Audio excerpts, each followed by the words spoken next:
So almost finished with this painting. As you can see, there's just one thing left to do, and that is the path. But as easy as the path is to paint, a lot of people still get it very wrong. And I'm going to show you now how to get it right. So here we have the blocked in path, completely dry. I've started working, as you can see, on the areas of bluebells and grass either side, but I haven't actually finished the edges there. Now, one of the mistakes that I often see is that the path is too perfect. And what I mean by that is the edges are very straight. There's no grass growing over the path itself. There's none of the brown from the path going into the grass. It's all very neat and very manicured.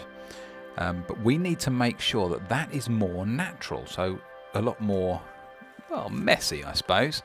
And looking at the reference photograph that I'm using here, as you can see, it's not one straight line. It hasn't been edged or clipped with trimmers or anything. It's just rustic. It's natural.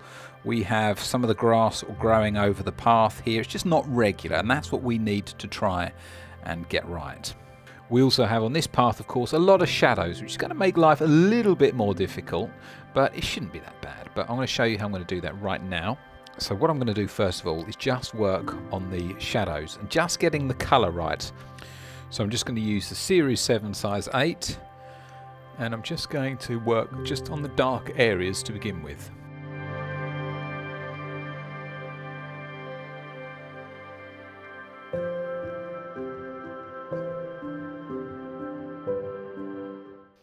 So it's relatively flat. I'm not looking to put any detail in at this point, just trying to get the colours as near as possible. I'm also not worried about painting over the grass.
Okay, once those shadows are in place, now I'm going to do the lighter areas, but we need to be careful here because we don't actually need to do too much to the lights.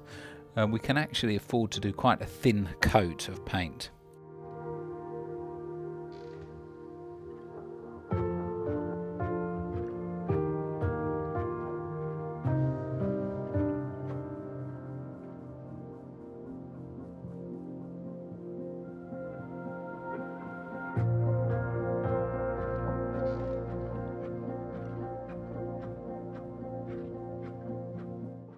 I need the path or the shadows to be a little bit softer, so I'm just going to blend those just with a fan blender. Series 8, available from my website, and it's just a really good soft brush, and it's perfect for blending, hence the name. Okay, so now we have the path in. It's obviously, it requires a fair amount of detail on there, but what I want to do now is just start merging it in with the grass on the side here. So that's going to require me putting some of the path colours into the grass and then some of the grass over the path. So in order to do that, I'm going to use a smaller brush. This is the Series 2 size 1, and we're going to go in with generally a little bit of a darker colour, just adding some of that dark within the grass there.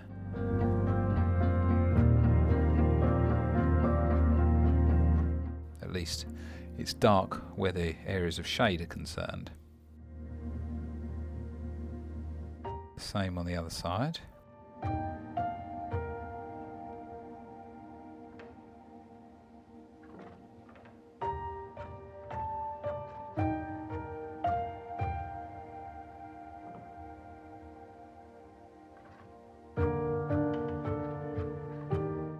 So don't forget, the feeling that we want here is that it's not neat. We don't want any neatness here. It needs to be kind of, a little bit more, I don't know, we'll certainly bring some more grass in, but it just needs to be less uniform.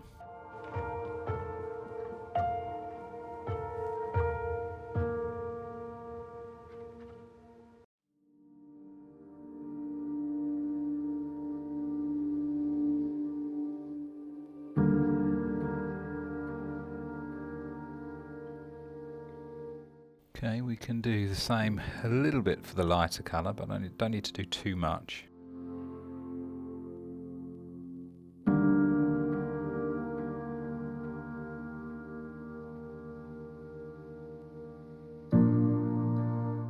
Right, so now I'm going to start adding some of these details. Once we've done that, we can then really mess up the edges where the grass is growing over the top of the path itself. So what do we have on the path? Now, if you didn't have a reference photograph, you might think, well, the path is just earth. It's where the grass has worn away.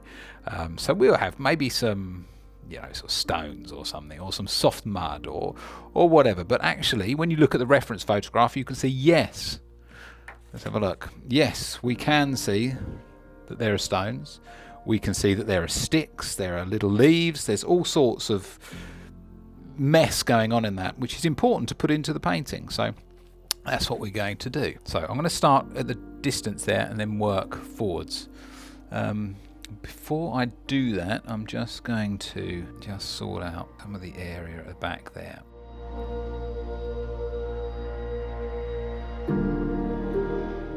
Just smoothing it down a little bit.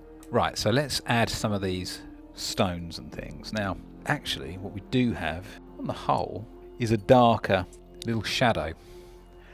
So let's start around about here. Now I've got pretty much just ivory black on the brush. I'm using a rigger brush, series 1 size 0, so it's a very skinny brush, going to allow us to get lots of little details in there.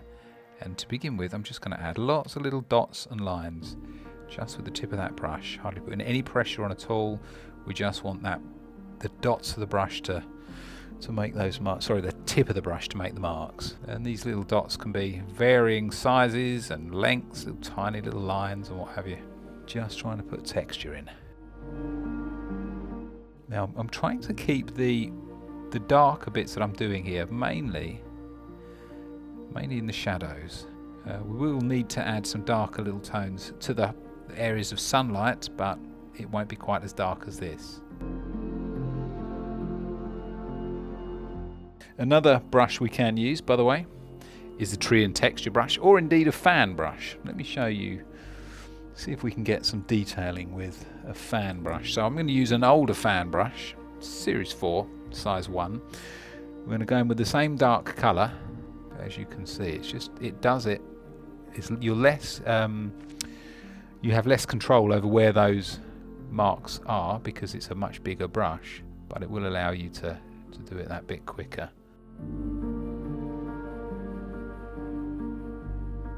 Just for the sake of control, I'm heading back to the rigger brush for this.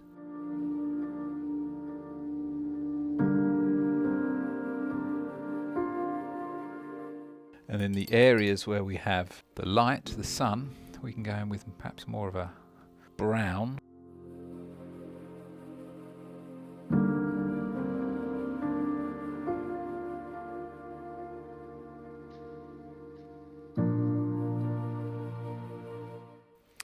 In fact, I think as we start to move nearer to the foreground, we have a little bit more texture in the lighter colours. So maybe going back to the fan brush a second.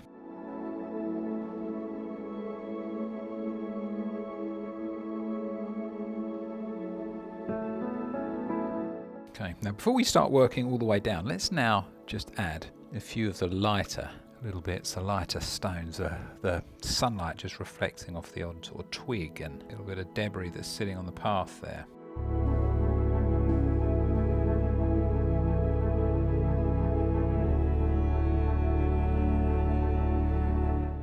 Now, one of the things I've learned looking at the reference photograph is a lot of the debris on the path, or the majority of it, tends to be sort of on the grass side, so perhaps slightly less down the middle.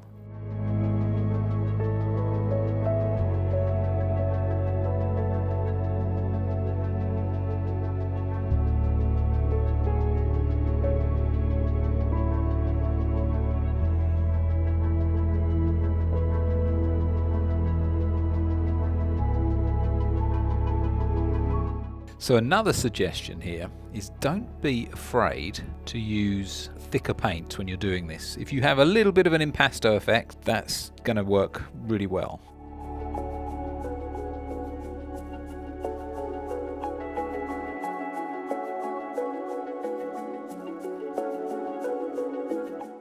So the last thing to do is to bring some of the areas of grass over the pathway there, just making it look a little bit less defined, the actual area or the line there. So one of the things I'm going to do with the parts of the shade is just bring, using the fan brush, just bring a little bit of the grass over that path.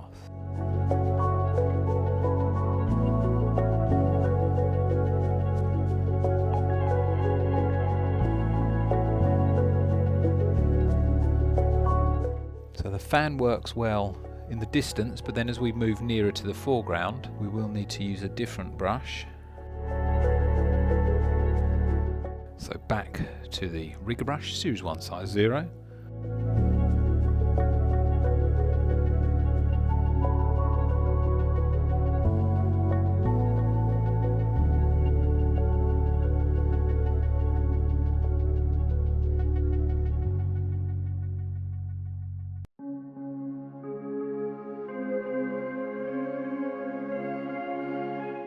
Okay, and then over to a darker green.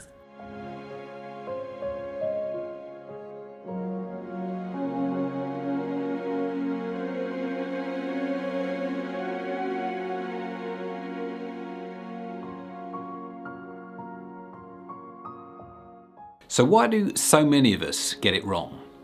Well, the reason is because we don't use a reference photograph. So when you're using a reference photograph, you don't have to actually be copying any one photograph. I mean, you can take a host of different reference photographs to make your painting look real. We're using them as reference and not as necessarily some material to copy.